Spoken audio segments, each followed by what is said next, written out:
Nosso sistema digestivo, ele passa por várias reações enzimáticas até fazer com que aquilo que a gente come seja separado em vários nutrientes e possa então alimentar as nossas células e promover a energia que a gente precisa. Mas essas reações enzimáticas, elas começam na boca, depois no estômago e depois no intestino. Lá no intestino a gente tem bactérias muito importantes. Aliás, a gente tem bactérias muito importantes em todo o nosso corpo. Sabia que a gente é um conjunto de bactérias e não de células? É verdade, a gente tem mais bactérias no corpo humano do que células. Não é incrível isso, gente? Então essas bactérias, elas são muito importantes. A nossa flora intestinal bacteriana vai influenciar até no odor do nosso suor, no odor das secreções que saem pelo corpo. E as nossas bactérias, elas são um presente da flora intestinal da nossa mãe. Então lá na gravidez, a gente já começa a receber a flora intestinal da nossa mãe. Depois a gente recebe no parto, depois a gente recebe na amamentação, depois a gente vai trocando isso com o meio ambiente. Por isso que é tão importante a gente estimular o parto normal,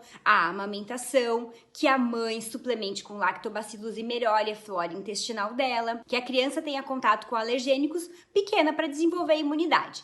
Mas enfim, toda essa flora intestinal que a gente constrói ao longo da vida vai ser muito importante para definir a nossa capacidade de gestão de nutrientes. As pessoas que têm dificuldade de fazer a digestão adequada de nutrientes, boca, estômago e lá no intestino, acabam fazendo processos fermentativos muito estendidos. E essa fermentação vai promover os gases e o estufamento tão desagradável. Existe até uma expressão para esse processo, chama disbiose, que é a mudança da flora intestinal adequada. E isso é muito sério, porque na disbiose a gente não absorve os nutrientes como deveria e a gente não produz neurotransmissores como deveria. E isso vai influenciar lá na nossa saúde mental, no nosso humor, na nossa relação com os nossos hormônios também, porque a disbiose também machuca a produção hormonal. Agora eu quero te dar uma dica de como melhorar a tua flora intestinal. Observar aquilo que você vem comendo e também prestar atenção em quanto de água você está bebendo. Porque a flora intestinal adequada, ela deve se manter num pH alcalino. Para a gente ter um intestino alcalino, a gente tem que ter um estômago ácido e para isso tudo acontecer, o nosso sangue também vai ficando alcalino.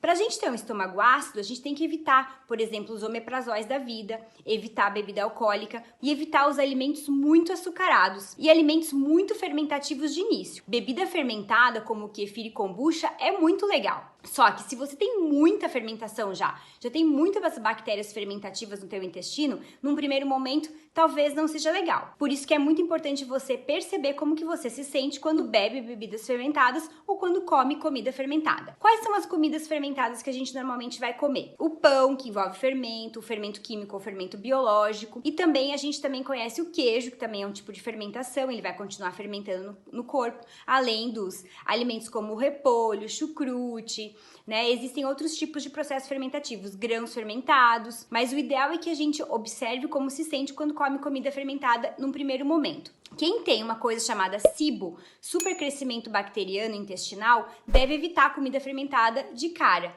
e deve melhorar a flora intestinal primeiro. Então, observe a sua dieta e se você está percebendo que tem essas dificuldades, converse com uma nutricionista, converse com o médico para fazer o tratamento adequado. Você vai se sentir muito melhor, vale muito a pena. Tá certo, gente? Um beijo, até mais, boa semana!